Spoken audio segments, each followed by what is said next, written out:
Welcome to our fifth and final presentation on Chapter 2, which is the chapter that discusses the inner workings of the law office. And we're going to go to the end of this presentation where we're talking about communicating with clients.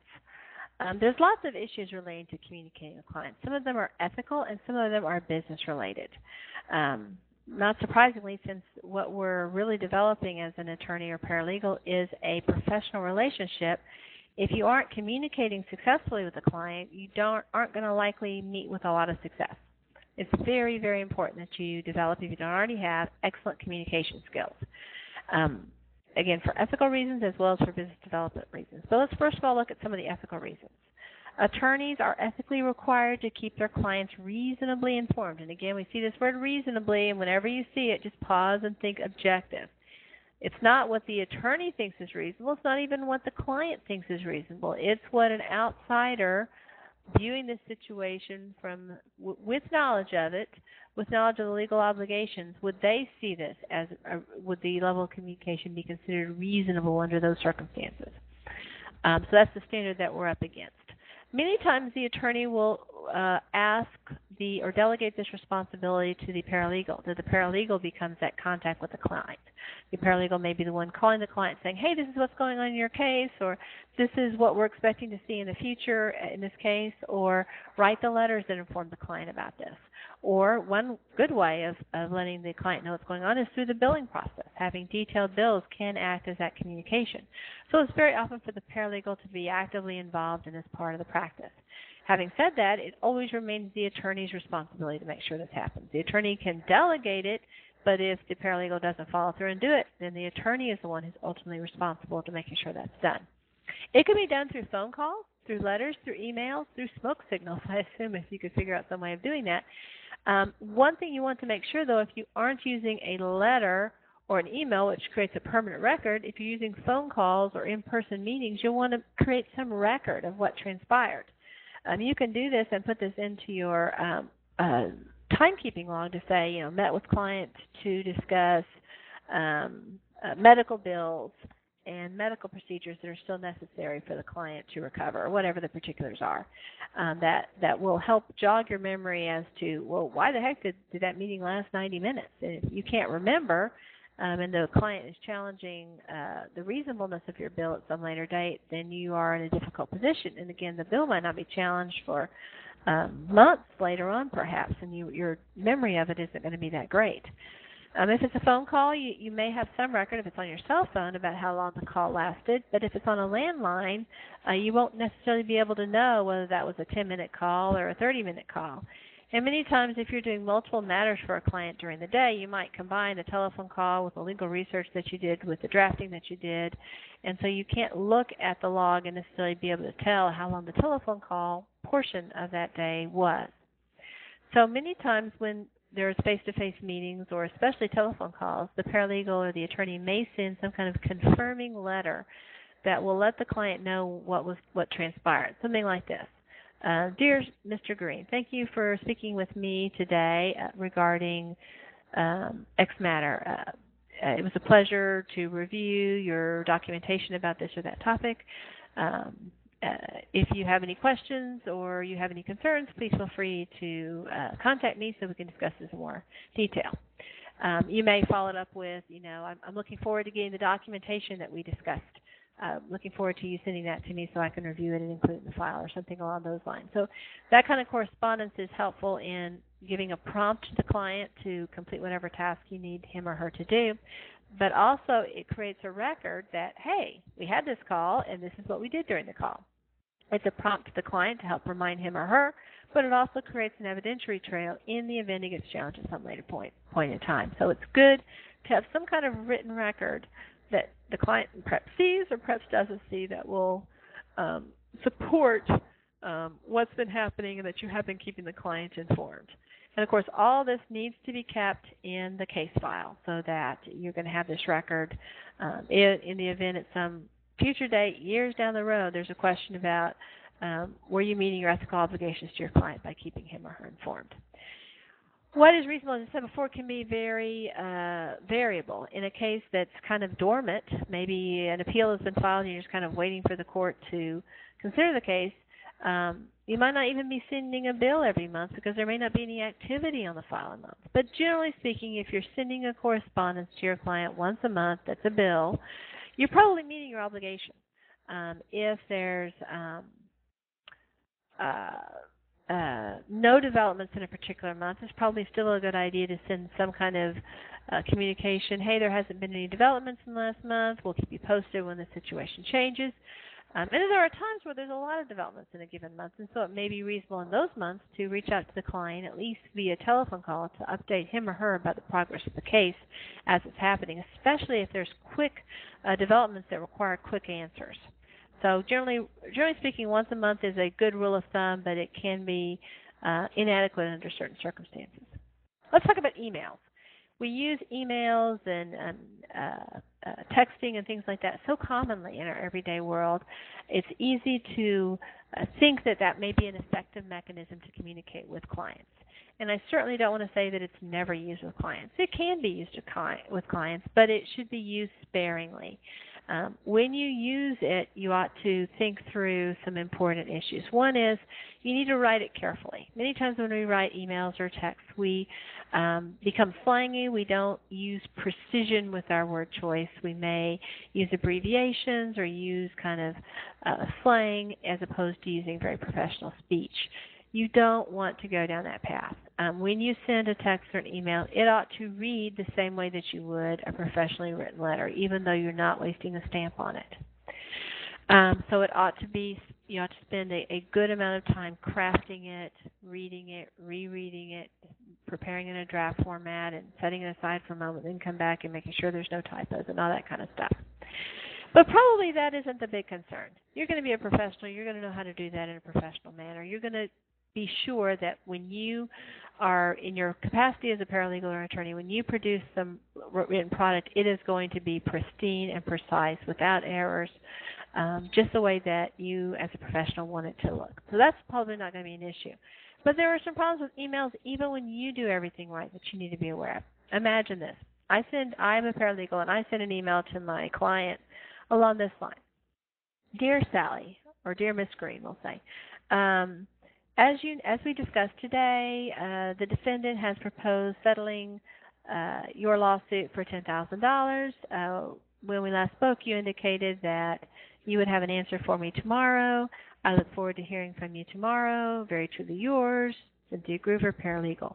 And I hit the send button. Well, let me say I said something else in there. As we discussed, your case has some significant risk factors for you because you delayed filing this claim until the statutory period had expired. Okay, so stick that somewhere in the email that I just prepared. And, of course, under those circumstances, you hit the send button, and Sally gets the email, and she's seriously thinking, should I accept this $10,000 or not? So she forwards it to her grandma and her best friend and her second cousin once removed, and her next-door neighbor who's an attorney and a few other folks. And so she's all saying, what should I do? What should I do? Well, guess what? What I sent to her was either attorney-client privilege or attorney-work product. Because she has sent it to other people, she has waived the privilege. Well, in my email to her, I talked about some problems with her case. Because she did not protect the attorney privilege with respect to that, it may be vulnerable. The other side might be able to get access to that information, and it could make some serious problems for us in how we're going to be able to successfully prevail in this particular case. So the dangers of the forward button or the reply all button or things like that are huge, huge. You know you're not going to hit that button, but you can't be certain that your client isn't going to. And you may say to yourself, well, I've got smart clients, or I'm going to tell them not to do it. Well, yeah, you tell them not to do it in your first meeting, and they're not going to do it for the first month or the second month or even the sixth month. But this case may drag on for years, and guess what? They're going to forget, and they're going to be excited when they get this letter. They're going to want to share it with people, and that's just too risky of a situation. If you send a letter, yes, of course they might photocopy it and send it to people, but there's not going to be that easy send button or forward button. they're more likely to call someone and talk to them about it versus forwarding the information. And that creates less of an electronic record than, in fact, the information was conveyed. So it becomes dangerous whenever you include anything in that email that might include attorney-client privileged communications or attorney work products. You really don't want to send that in an electronic format to the client. Another reason you don't want to do this with email is that there's always that risk, and those of us that have used email in a work environment, most of us have had that moment where you've inadvertently sent it to the wrong person. You've hit reply instead of forward, or your email populated the wrong name into the screen. I remember once I did this, and I had a client who was a little persnickety, didn't really care for the client, and he had sent me a note that I did not care for. I meant to forward it to my boss when I had a little snide remark about it, kind of asking my boss, what should I do with this idiot? Unfortunately, I hit reply, so the idiot actually saw. I didn't use the word idiot, but the idiot saw what I really thought about him. And obviously, it was very awkward from that point on, and it was all my fault, not his fault. And so sending emails, sometimes it's too easy to send something. It's too easy to send it to the wrong person. Sometimes it's too easy to send it when we're mad or when we're frustrated, and we can really make a mistake in that area. Another problem with email is that you don't get the tone. I can't tell you how many emails I've gotten from students over the course of the years where it's really ambiguous to me what they want. And are they mad at me? Or are they just not writing complete sentences? It sounds terse and unpleasant. But it may also just be that they're trying to pare down it to the absolute minimum of words. So you don't get that tone when it's written in a casual format. And it can lead to a lot of ambiguity and confusion. So the takeaway is don't use email. Certainly don't use emails for privileged communications. You might send an email to a client that says something like this: Dear Mrs. Smith, please call me at your first convenience. There's a matter that we need to discuss. Very truly yours, and deeply over paralegal. That would be fine to send an email to that effect, but you don't want to include substance in the email. Let's talk generally about what effective communication might look like. You ought to think about, before you meet with your client, what you want to accomplish. Have some goals. Sometimes practicing what you want to say to the client, especially if it's a difficult client or a difficult thing you need to tell the client. Practice it, anticipate the questions or the objections that client might have. Another thing to consider is active listening. This can be body language, being receptive, open, with one's arms separated and leaning into the conversation. Other things that can make for a good active listener is repeating what the client has said, or the witness or whomever you're meeting with has said. So, for example, if they present you a story, you might want to say, now what I'm understanding happened is, and then you put it in your own words, and then you challenge the person, did I get that right, or what did I get wrong? And give that person an opportunity to critique and say, well, you know, you said 50 feet, but I think it's more like 40 feet. Oh, okay. And you said that he was wearing a green shirt, but I think it's more teal. Oh, okay. So you were able to tweak the communication. Doing things along those lines can be very helpful in terms of establishing a rapport with the person that you're talking with, as well as developing their trust and their confidence, and getting your job done, getting what you need from that particular situation. As we talked before about constructive criticism, giving it is hard, receiving it is even harder. If there's one thing I can recommend to you is recognizing, especially when you're in your first position as a paralegal, you will do lots of things wrong. Of course you're going to do lots of things wrong.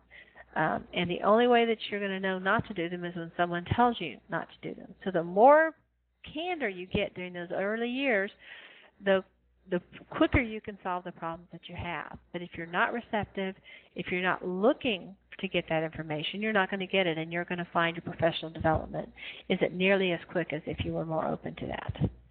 Another good idea in communication is establishing a closure. Sometimes this isn't possible, but in a perfect scenario, what you want to do is at the end of the meeting say, okay, this is what we've accomplished today. This is where we are on these issues, and these are the action items that we need to have going forward. So you summarize what's happened in the past and what needs to happen in the future. And perhaps each person present has this action list of things that he or she needs to do before the next meeting or before the next business day or whatever the particular time frame is. If you don't close with that and you just kind of end it, then you may not get the documents that you need, or you may not have a checklist of things that will come next. Let's talk about law office culture and politics. Every law firm has its own unique culture. If the law firm has more than one office, each office is going to have its own culture. Even within a large law office, you're going to find differing cultures in different departments. I'll give an example. When I was at Baker Botts, there was a department. It's called the tax department. And within the tax department was a separate department called the ERISA department. The ERISA department is a department that does employee benefits work. The tax department handles income tax for the most part, and it is overwhelmingly male attorney department. I don't know if there was any female tax attorneys at that time. This is in the early 1990s, so perhaps it would be different today. But at that time, it was overwhelmingly a male practice area. But the ERISA group, which was actually part of the tax department, was overwhelmingly a female department. There was only one male attorney in the ERISA department, and he was the partner. But there were several female attorneys and female paralegals who worked in the ERISA department. And that's the example I'm giving is very common in the not just in Baker Botts, but in law firms across the United States. Tax attorneys are usually men. ERISA attorneys are usually women, for lots of reasons which are beyond the scope of this topic. But there were two different cultures there. For the women, there was, frilly things in the office, and for the men, there were, football things or whatever. There were different cultures, different kind of rules of the road of what was expected. When the ERISA attorneys went to lunch, they go to places that, had tea sandwiches and things. And when the tax male attorneys went to lunch, they got wings and beer or whatever. So it's a different environment, and you have your own comfort level. What's going to make sense for you? So even within a firm, you have to find out where is the particular culture. Who do you like? Who do you not like? What aspects of that practice speak to you? Office power also is a interesting phenomenon. Many times the people who are most powerful, you won't necessarily know at first they are the most powerful. They may not have the biggest office. They may not have the most fame, but they have been able to consolidate power and use that power in a certain way. And you might even be there for years before you really figure out who has the power. And that may change over time. The person that's powerful one year because he brought in a lot of clients, 3 or 4 years later, he's not bringing in so many clients, and so his power within the organization has declined. Office power does not track necessarily formal hierarchy. Certainly the formal hierarchy is a source of power, and I don't mean to diminish it, and it's certainly a good indication. If you don't know anything else, you know the formal hierarchy, you at least have some idea where the power is, but don't assume that's the end-all and be-all answer. It's also difficult to know a firm culture from the outside because it's always going to be changing, and people are going to have differing opinions. If somebody was fired from one office, it's very likely he's going to say, oh, that place is terrible to work for. It may well be terrible to work for, or it could be that he just had a bad experience. I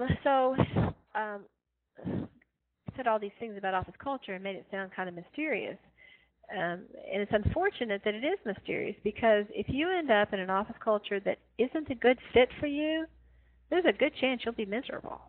So that's why it's important when you're in the interview process to network, to find out as much as you can about the culture and the expectations. If you end up in a place, for example, that is very formal and you're a laid-back person and you don't like the formalities and the hierarchy and you find kind of stifled in that environment, you aren't going to be very happy. On the other hand, if you are a go-getter, an aggressive person who wants to build, wants to go places in his or her career, and you end up in a laid-back firm that's more casual, you may not be as satisfied. So it's good to have some ideas about what you want, what you can live with, and figure out as much as you can about the culture. And the way to do this, of course, is to network. Find people that work there. And being involved in professional organizations, and a good one here is DALA, Dallas Association of Legal Assistants, and their website is dallasparalegals.org. We will have an activity very likely in May with this organization.